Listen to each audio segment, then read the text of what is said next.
Hi, welcome to Life in a Bottle, Season 2, Episode 55. I'm Kyle, and I am proud to bring you this wine this week.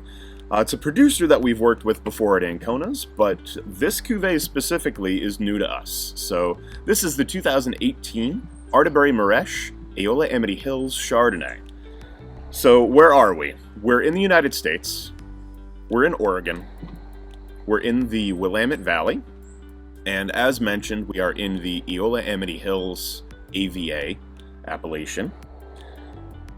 This wine is produced by Arterberry Maresh, who's been around for a while. The Maresh vineyards got their start in the early 60s, late 50s, when the Maresh family, Jim and Loy, moved to the site of what is now the winery and the vineyards. The winery wasn't built until 2005, but they'd been growing grapes for a long time. The winery was started by Jim Maresh and his son-in-law, Fred Arterberry Jr. Arterberry, also a very big name in the Willamette Valley. And as far as this wine is concerned, it's sourced 100% from Eola Amity Hills Oak Grove Vineyard, which is a dry farm vineyard. That's something that Jim Maresh has been a very staunch advocate of throughout his career as a wine grower and then a winemaker. And in the unique soils they have in the Eola Amity Hills, which are comprised of volcanic basalt that is pushed up by tectonic plate movement, you've got a lot of things that normally don't come that close to the surface. And with the soils being that unique, that mineral and that soft, these roots, especially when dry farmed, can go very, very deep and spread very quickly. So these vines are establishing a lot of complexity right out of the gate. The complexity we'll get to in a minute. There's a couple other things that kind of add to that. The first is there's a super strong breeze that comes through these vineyards through the Van Duzer corridor. So it's bringing breezes from the Pacific Ocean right up the valley and through the vineyards. And this does a couple things. First, it helps moderate the temperature of the region. So when it's a really warm day or a really cool night, that constant Pacific breeze kind of helps regulate that a little bit and knock the high points off of that diurnal shift. So it keeps it a little bit more condensed, but just a little bit. This wine is pressed a whole cluster, so they're not destemming the grapes. There are some stems in there, but really only the ones that are holding the bunches of grapes together. They're then fermenting in oak barrels, so they're using French oak. 20% of these barrels are new, so not 100. You're not getting that super oaky flavor that kind of dominates the wine, but there is a little bit of that oak influence, and I'll describe that when we get into the glass, but it's very restrained and very delicate.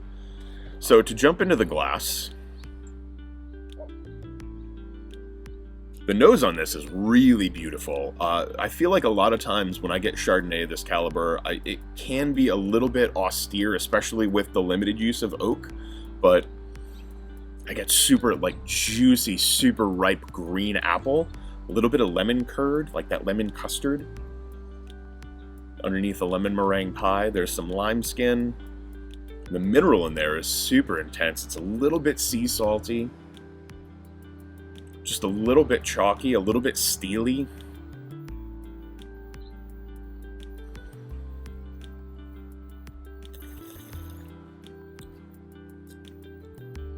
That's pretty. So again, you get that beautiful fresh tart fruit right out of the gate, that green apple, little yellow apple as well, some lemon and lime, of course, but the complexity that comes behind that is where it starts to get really interesting. There's a little touch, again, I hate to use the word bitterness because people assume that it's going to be in a negative sense, but it really just beautifully adds a savory element to a very tart and fresh wine. The richness that comes through on the palate from a little bit of lees contact and a little bit of French oak adds just another level of texture without too much of that oakiness. So it's not a vanilla coconut bomb, but it does have those little layers of spice and toast that just add a little bit more something to a really special wine. What would I pair this with? I feel like first thing, I have to mention seafood, especially with the holidays coming. If you're doing some oyster stuffing or something like that, I think this would be killer with that. I think a little bit of soft cheese and some fruit and nuts would be great with this. There's a little bit of hazelnutty toast that comes through because of the oak barrels and the lees. Yeah, as I was saying, seafood I think would be perfect. You get a little lobster, get some scallops with that as well. I think this would go great with turkey. This would be a great wine to have with the bird. So all in all, to wrap up, you get some great bang for your buck, especially at the prices that we're able to offer this wine for. Because of the way this wine is built, it's got some great freshness right out of the gate, but I would imagine that you could also hold on to this wine for a few years as well. So again, with the price that we're able to offer this wine at, it's kind of a steal.